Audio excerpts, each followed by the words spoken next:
Welcome into episode 4 of the Beers and Ball podcast. My name is Eddie, and I'll be the host for this episode. And we're going to be talking about the Green Bay Packers win over the Cincinnati Bengals by way of 27-18.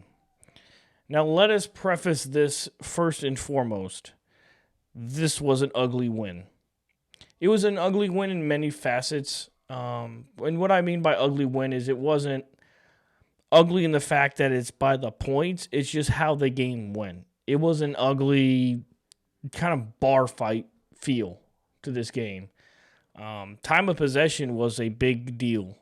The Green Bay Packers owned time of possession in the first half, basically dominating the entire first quarter, and then dominating a lot of the second quarter, and then the Bengals coming out in the second quarter and being able to really facilitate like an 8-minute drive in the second half, in the start of the second half. But before we get through all the facets of the game, you guys all know the show. It's Beers and Ball. So we're going to drink beer here. So, like I say in every episode, if you are of the legal age, you do enjoy beer. It's a Sunday night. It's about halftime of this Lions-Chiefs game. Chiefs are currently winning, so continue going, Chiefs. As many times as the Lions lose, it's better for everybody. We all know this. So cheers to that. And now that we got that done, let's talk about Jordan Love. What a game. Kind of roller coaster a little bit. Started out hot. Hitting Matthew Golden 2 or 3 times. Run game going nowhere. So it was kind of on pace to every start of this game, except for it didn't end with a touchdown. It ended with a Jordan Love interception. Not used to that this year. It only being a second interception, like I'm not going to hold him to it harshly. It was dumb play. But we see quarterbacks are all around the league make dumb plays. This one just happened to be on the first possession. And I mean, I haven't heard. I didn't listen to the presser, so I don't know what he said about that. Because I'm sure he was asked about it. I'm sure he saw something that wasn't shown on the TV cast. Maybe he thought he could really fit that ball in there to whoever it is he was throwing to. Either way, tips and overthrows, worst nightmare for a quarterback, and that's exactly what happened. I know watching it, I told myself, why don't you just throw it out of bounds? But I also have to remember, I'm not in his shoes. That's what we all have to remember. We don't know exactly what he was thinking right then and there. The most important thing out of all of it was it did not affect him for the rest of the game. Worst quarterbacks would let that linger. They'd be gun shy. They wouldn't want to try and force the narrative or force the throw throughout the rest of the game. He seemed primed and was held back by Matt LaFleur for the rest of the game. He seemed to be ready to throw the ball 40 times and complete 32 passes. That's what it looked like from this Jordan Love. There was many times in the first half that I was telling myself, take the handcuffs off Jordan Love, Matt LaFleur, please. Running the ball into a wall to gain 3 yards, maybe 2.5, is not going to help Jordan Love throw the ball because it's so predictable. Why do you think our run game is as bad as it is? It's because the defensive coordinator on the other side knows exactly where it's coming. So I was telling myself going into half, it was 10-0. But I've been down this road. Week 3, been down this road. When the Packers have a double-digit lead, we might as well be losing, which is just crazy to even think. A team having a double-digit lead, and it almost feels like you're losing because Matt LaFleur loves to give that up. Now, Matt LaFleur doesn't deserve all the credit for that happening, but he deserves a lot because he's the head coach, and that's just what happens. And I said to myself, out loud, at a high volume, Let the pass dictate the run game. Because in most cases, you run to really open up play action. You run to open up different holes. But teams are not getting out of an eight-man box. These teams are not doing it. You have to force the issue with the pass game to open up the run. And to Matt LaFleur's credit, he did that in the second half. He really opened it up in the second half with a lot of play actions without any runs before that led to some really great Josh Jacobs runs. So Jordan Love finished the day with 19 to 26, 259 yards, 1 touchdown, 1 interception, with a QBR of 82.5 and a rating of 101.3. That's elite level quarterback play. If you watch the game, you watch how he controlled the game, you would say the same. Josh Jacobs had 18 carries for 93 yards. 10 of those were right into the line. He didn't start breaking open until the second half when Jordan Love started throwing the ball more. You got to give Jordan Love some great. You got to let him go. Let him loose. I don't understand why Matt LaFleur is protecting Jordan Love as if he's a game manager. Let him throw the ball. He's proven already through this entire year that he is ready to make good decisions. He's ready for that. Because of his 7 incompletions, 1 was an interception, and 4 were to the dirt. He's making good decisions. And I'm glad that we got Matthew Golden finally involved. If anything, this was his breakout game. Even though he didn't score any touchdowns, the catches he made are arguably worth more than the touchdowns that he got. The third down catches and the one down the sideline are worth more than a 2-yard touchdown would be. This was his coming out party to set up right next to when Christian Watson comes back next week to where they're going to be a problem stretching the field. You're going to have Matthew Golden that had 3 catches for 86 yards. That's 28.7 yards a catch. That's big time. Christian Watson that can spread the field and extend the field as well as any receiver in the league. So these one high safety looks that we've been seeing a lot of, they are a thing of the past. And then Romeo Doubs, who's been playing at a very, very high level, especially in a contract year. Those are just your starting 3. We're not even talking about Dontavian Wicks, Savion Williams, Tucker Kraft. The weapons continue going on.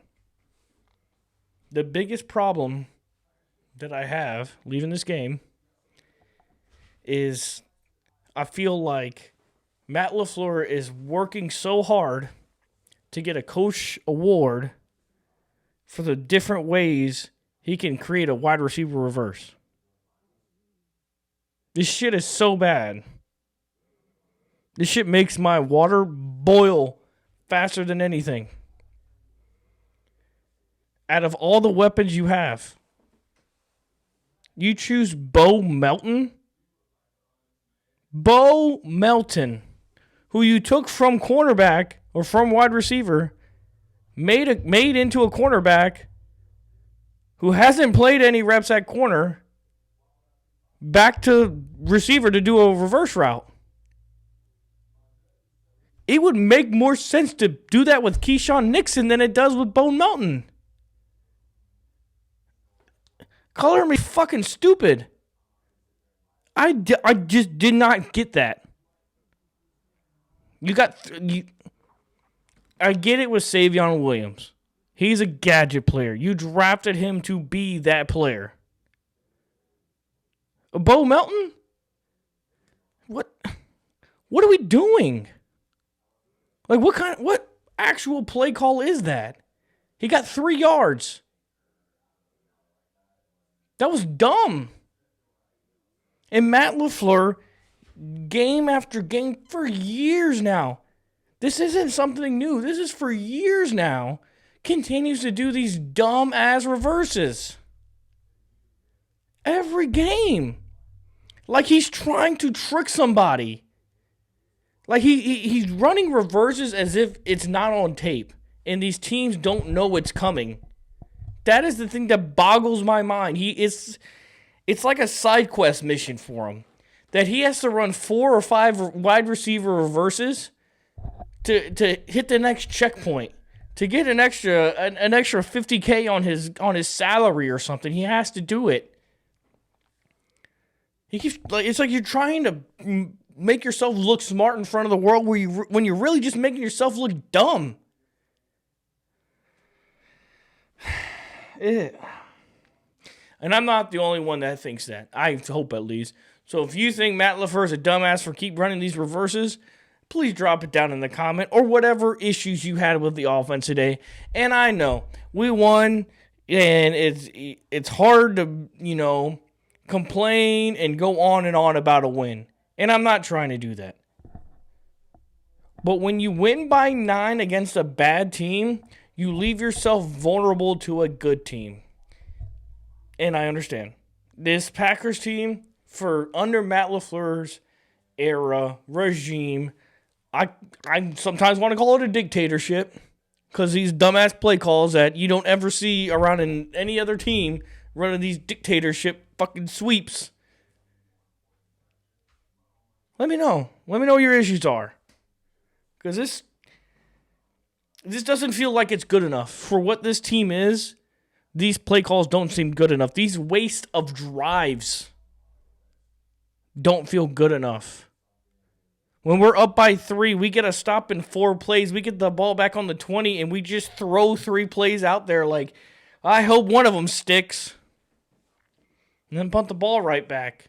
I understand your defense is playing great. I have no problem with that. I have no problem with trusting in your defense. But don't concede a drive. Because that drive will come back to hurt you. It will come back and bite you in the ass. And it's something you should have already learned by now, especially through this year. You should have already learned this. With the Browns. With the Cowboys. You got lucky the first 2 weeks that it never came and got you. But teams are adjusting. And you're just doing the same damn thing. There has been no difference in play calls through 5 Packer games. There's been none. You see it across the league. There's nothing. There's no strategy change. The only thing that changes is who's playing right guard. That is the only thing that changes in this offense. It is the same runs into a wall. It just reminds me of Eddie Lacy. Yeah, let's just hand it off and run into a wall. Say we're just running into a wall to running into a wall. There's no stemming off of these runs into a wall. If there was stemming off to it, I would understand, but there's not. Because the play action doesn't match the run game. They're not married together. They're just, I don't know. I don't know what they are. But it ain't good. And that's where we have hope. I'm going to tell you what our hope is right after this beer break.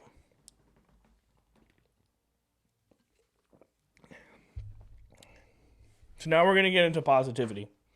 I got all my negative bullshit out. Here's where we get right back in to the positivity. Because we did win. That's the most important thing. It isn't how much you win by, or style points. None of that matters. What matters is the win. And beating an NFL team is hard. No, it's really, really, really hard to beat an NFL team. So we got to win. And it's a much needed win, especially being almost a month since we played at Lambeau Field. 31 days, I think it was. Let's get into the positives. Positive number 1.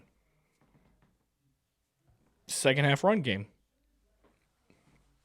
Beautiful. Josh Jacobs came out and said that touchdown he scored, second touchdown he scored on, best blocking he's had all year. He could have fell down and got up and still ran in. Beautiful. That's what we want to see. Matthew Golden. This was his coming out party because he showed how legit he was. That sideline catch he had, I thought I looked at Davante Adams.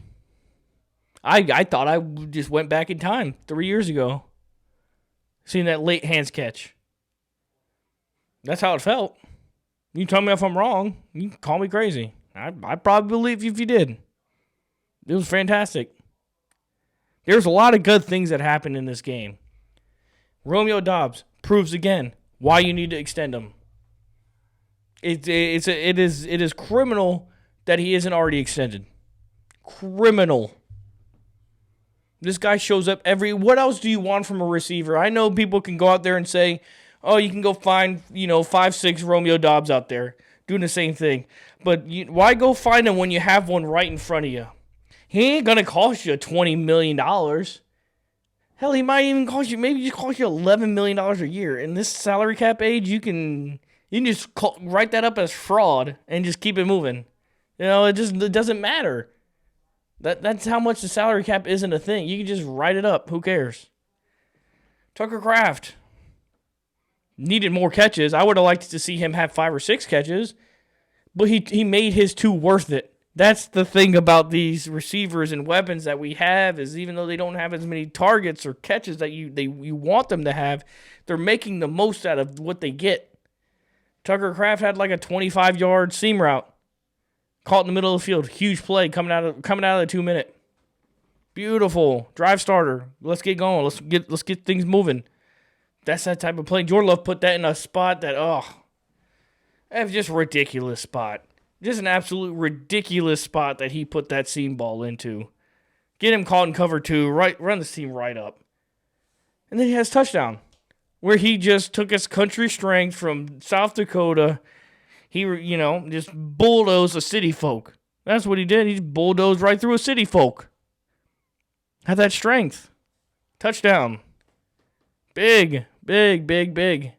Dontavian Wicks, 2 catches. I know one of them was on a 3rd down for a 1st down. Those are big. These are big plays that these guys are making, even though the box score and the stats don't look great. You can look down and remember plays that were made during this game that attribute to these statistics.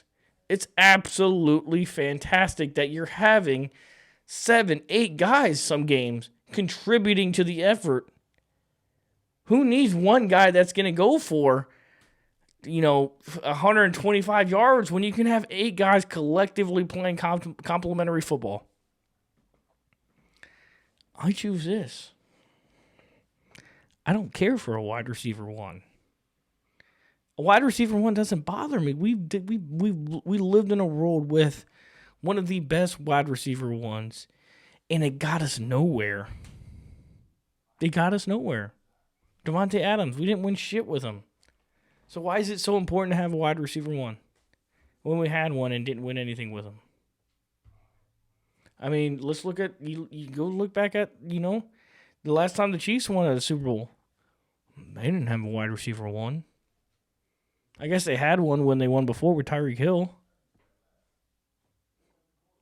Rams had one with Cooper Kupp, but they were force multipliers. They had Odell, Cooper Kupp, good run game, Aaron Donald. They had force multipliers. Even last year's Super Bowl. Even though you got A.J. Brown, Devin, and Devontae Smith, it's not like one of them took over the game for 200 yards. that people want to spin a number one receiver to be. It's a team sport. One receiver doesn't make a team. 3 really good ones that are on the field that can make plays. Now that's going to get you somewhere. All right, let's take another beer break before we get to the defense, and let's call them the swarming defense that it was today.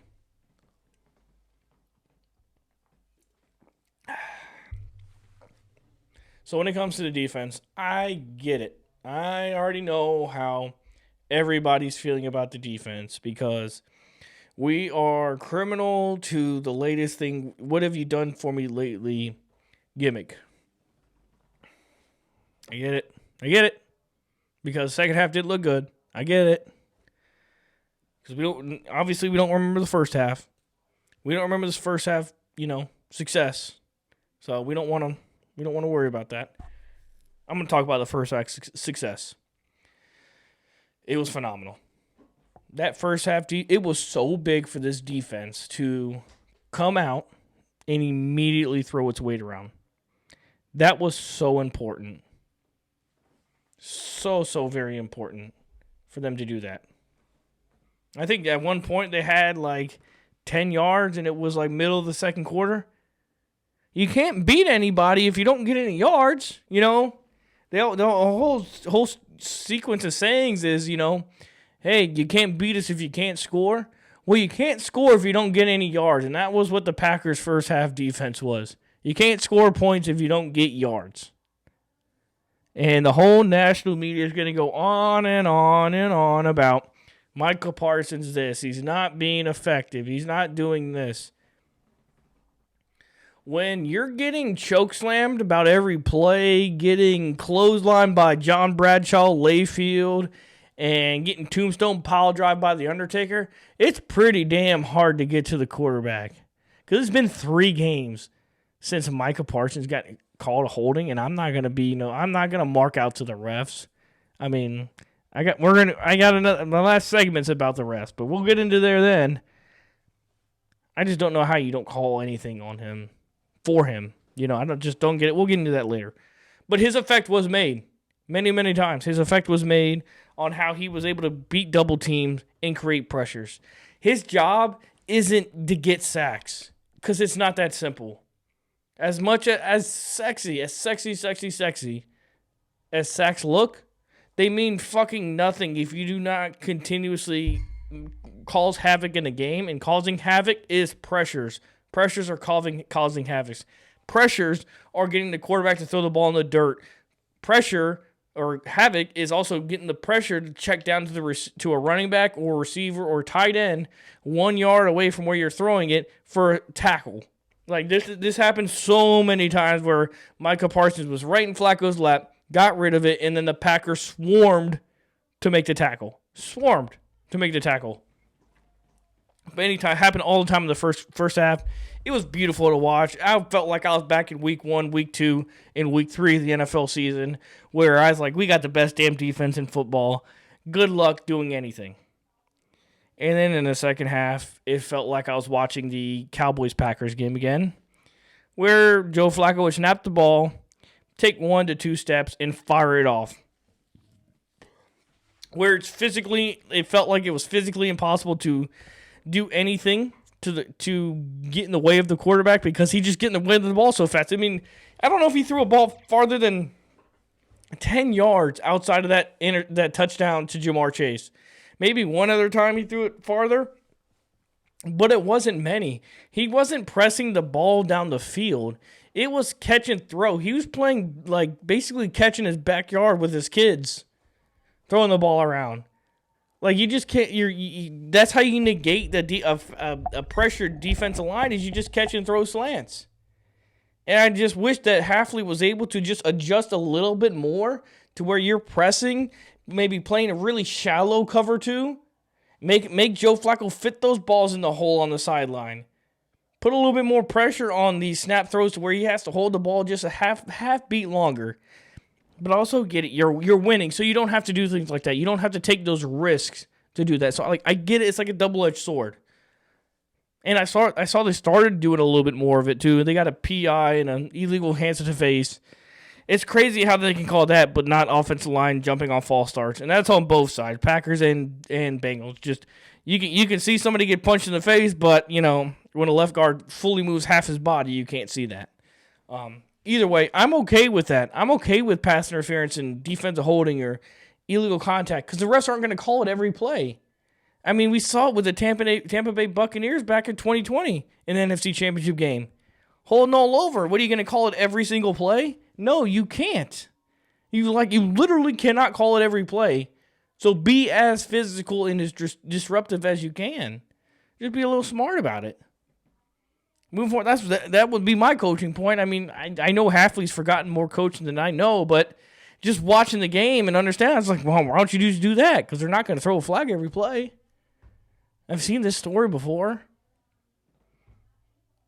But I think the defense played phenomenal. Devontae Wyatt was missed in the run game, and it was clear in the second half. But maybe that was a philosophy change on the defense that I just don't understand. Like, watching it, I mean, I haven't watched the game back, so I just don't understand the alignment and alignment assignment on there, gaps that just seemed they were able to run the ball more. But this game looked like a regular Madden game. They just threw out routes. 5-yard out routes. 5-yard out routes. 5-yard out routes. It wasn't bad defense. It was just soft. Soft coverage. Yeah, there was little to any turnover opportunity plays. They had a good game plan to protect the ball. Because the only way we were going to get a turnover is a strip sack or hitting Joe while he was throwing in a pop-up.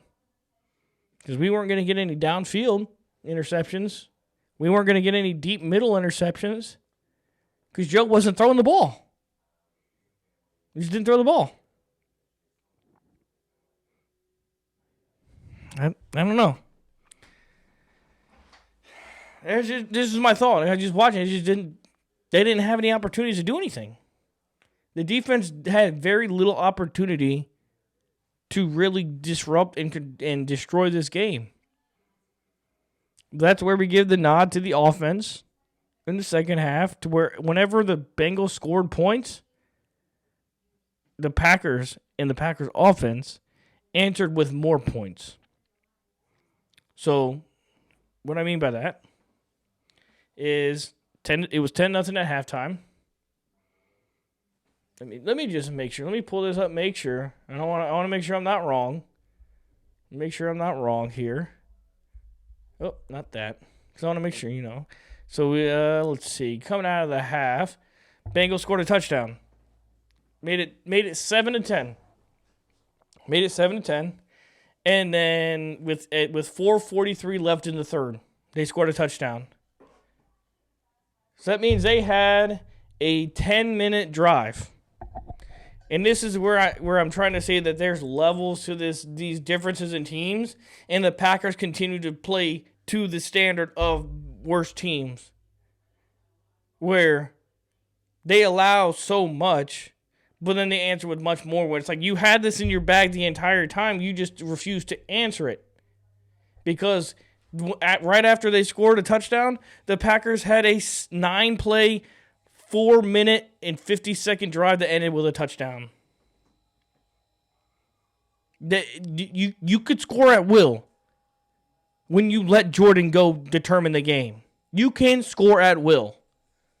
Allow him to do that. Matt LaFleur needs to get out of his own way when coaching and calling plays for Jordan Love. He will go win the game for you. He proved it last week or 2 weeks ago in Dallas. He is ready for this. He is ready to take on this mantle of being the quarterback that will go win you games. Get out of his way. And then, so it's 17-7. Bengals go down and make a field goal with 9 plays, 4-minute drive, 10:43 left in the fourth. Packers go and answer a touchdown. When this is the same game as the Washington game, where you're in full control, but the points aren't there. But every time they go and score, you go and match them and do more. So for their 3, you get 7. And it just continued. They scored a touchdown. Right? Made it 18-24. Go get a field goal. End the game. Even though on that 3rd and 2, or that 2nd and whatever it is that made it 3rd and 2, I liked Jordan Love going down with 3rd and 2. He could have gotten the first down, but then you got a timeout and there's weird numbers. I was okay with it because I expect them to get 2 yards. You expect this offense to get 2 yards. It's kind of crazy to not think that they can't get 2 yards. Get the 2 yards. We're going to take our last beer break. And then we're going to talk about how the NFL has a referee problem. And it's a league-wide problem. It's not just this game. It is a league-wide problem. And I'm going to get into you on my proposal on how to fix the NFL.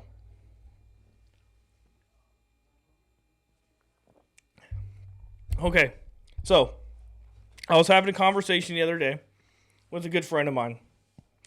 And we were talking about the tush push. Now, me personally, I am okay with the tush push. I don't hate it. I think it looks bad. Aesthetically, it doesn't look great. I mean, this is football, not rugby, and it just looks like a rugby play. So it's not aesthetically pleasing. But how do you fix it? Let's figure out what's the number one problem with the tush push. And this gets into officiating, because it's more of an officiating thing than it is a tush push thing. And it's that offsides. Or false starts. My apologies. False starts. Offensive lineman jumping off. Now, I think the NFL should adopt instant being able to do a challenge and replay on pre-snap penalties. Because you already do it with 12 men on the field. And it does not slow up the game. And being able to officiate in a review and challenge of a false start is not a objective call. Like, you take the human element out of it as it should be. And it spans across multitudes of problems. So being able to just review pre-snap penalties takes care of a lot of problems that the NFL has right now. Tackles jumping off sides that are not getting called. That's a big problem in the NFL right now. So being able to challenge pre-snap penalties, being able to challenge false starts, just makes the game better. It doesn't slow down the game. It makes the game better. It makes it for all of us fans that see this nonsense week in and week out with offensive linemen jumping, whether it is during a QB sneak or tush push, or just your average right tackle or left tackle taking a full step before the ball is snapped. That's bad for the game. I don't even want to get into the 4 tush pushes. I mean, that alone is going to get the tush push banned. Green Bay doesn't have to be the scapegoat next year for it to be banned. Amazon's already going to take care of that for us. Green Bay doesn't have to be the scapegoat. Because when we were willing to challenge pass interference, that slowed the game down, and that was the problem. Because it's still objective. Somebody is putting an opinion on it. But when it is something that is pre-snap, there is no objectivity towards a right guard moving or a defensive lineman moving, because it is so crazy how there is so many more offside calls than there is false start calls. So you could see a defensive lineman move early, but you can't see an offensive lineman move early. So why don't you educate me, NFL refs, on what the line judges are looking at? Because they conveniently find it very easy to call when a defensive lineman moves offsides. But when there's an offside call or a false start call, I don't know, too fast. Let's eliminate all the problems.